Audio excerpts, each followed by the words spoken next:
क्यों उसको तो वो नहीं मानते गंवार, अपन घाघरा लुगड़ी को गंवार मान लिया।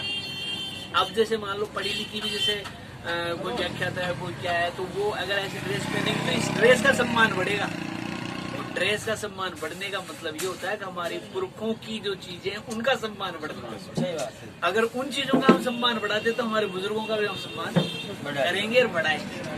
यही चीजों का मतलब है। बाकी जैसे कई लोग इस चीज को पता नहीं क्या क्या लेते हैं, कोई कहते हैं यार ये पढ़ी लिखी नौकरी वाला जरा क्या करते हैं बेवकूफ है, नौकरी वाला से नौकरी तो लगे यार ये तो गंवारों का काम। अनपढ़ लोग भी यही समझते हैं।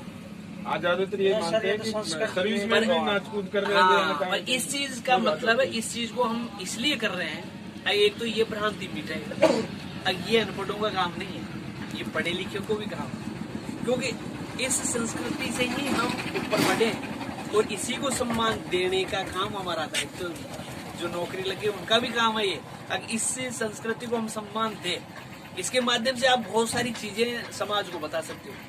आप मान लो जैसे वो तो इंग्लिश पढ़ा हुआ कॉन्वेंट पढ़ा हुआ आदमी आकर गांव में भाषण दे इंग्लिश में, आप तो अगर वो उनकी भाषा में वो चीज बताता है तो वो उनको ज्यादा समझ में आती है। वो यूं लगता है यार ये उनके साथ ही उठ गए उन जैसा रहे तो उनको अच्छा लगता है, और उसके माध्यम से आप उस चीज को वहां सम्मान दिलाते हैं। तो ये जो चीजें है ना, ये हर बच्चे में, हर नौकरी करने वाले में होनी चाहिए। अगर हमारी संस्कृति का हम सम्मान करें, क्योंकि एक कम्युनिटी विशेष में ये नहीं करें कोई हो, पर अगर वो अपनी कम्युनिटी की इज्जत करता है, इसका मतलब है वो राजस्थानी लोक संस्कृति की इज्जत करता है। क्योंकि राजस्थानी लोक संस्कृति विभिन्न कम्युनिटियों की जो लोक संस्कृति वो मिलके ही बनी है। ये नहीं कि एक ही किसी समुदाय की से लोक संस्कृति बनी है।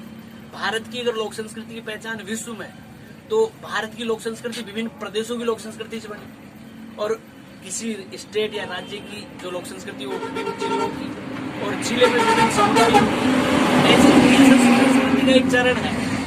और लोकगीत जो जहाँ तक है संस्कृति का एक हिस्सा, ये इस लोक संस्कृति, इस लोकगीतों का उद्गम जो है ना, वो होता है जंगलों में, पहाड़ों में, जो मतलब ऐसे प्राकृतिक स्थल जहाँ प्रारंभिक आवास जिस व्यक्ति ने किया वहां से ये प्रारंभ और वहां से ये शहरों तक पहुंचता है। तो हम कहाँ की इज्जत कर रहे हैं? उस जगह की इज्जत कर रहे हैं जिनको कोई जानता नहीं। अभी जैसे जवाहर कला केंद्र या यहाँ जब भी कोई ऐसा प्रस्तुति जैसे मैं देता हूँ, अभी एक भारत सरकार का जनजाति मंत्रालय था, वो उनका ट्राइफेड का एक था कार्यक्रम, तो उसमें पूरे देश से लोग आए थे। उसमें जो प्रस्तुति दी तो लोगों को अच्छा लगा।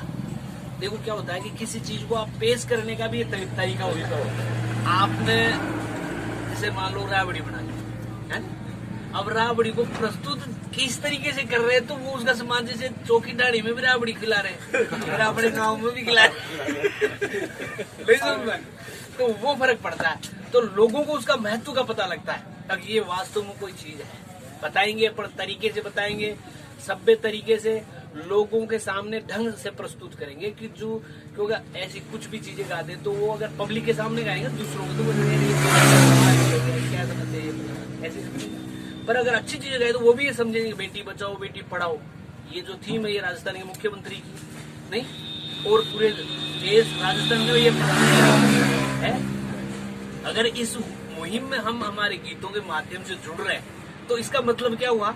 अगर मुख्यमंत्री और प्रधानमंत्री की जो सोच है उससे जुड़ रहे हैं, अब इस सोच को दूसरे लोग भी सम्मान करेंगे, आपके गीतों का भी सम्मान बढ़ेगा। अगर ये चीजें देंगे जैसे मृत्यु हो जाए तो ये सामाजिक बुराई सभी समाजों की, ये कोई एक पर्टिकुलर समाज है।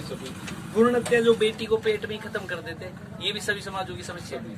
तो अगर ये गीत के माध्यम से जाके कुछ लोगों को आप बदल पाते हो या उनकी सोच का वातावरण ही बदल देते हो, तो पहले जैसे जो गालियां निकालते थे छोरियां पैदा करी चाहिए फलाना, वो तो नहीं कहेंगे भाई पैदा सीधे रोक दे, पर ये बातें नहीं कहेंगे क्योंकि वो सोच में अंतर आ जाएगा। और सोच में अंतर आने से अगली जो सीढ़ी होगी ना वो यही होगी, अगर वो फर्क नहीं समझेगी। तो ये आदमी के अहम भूमिका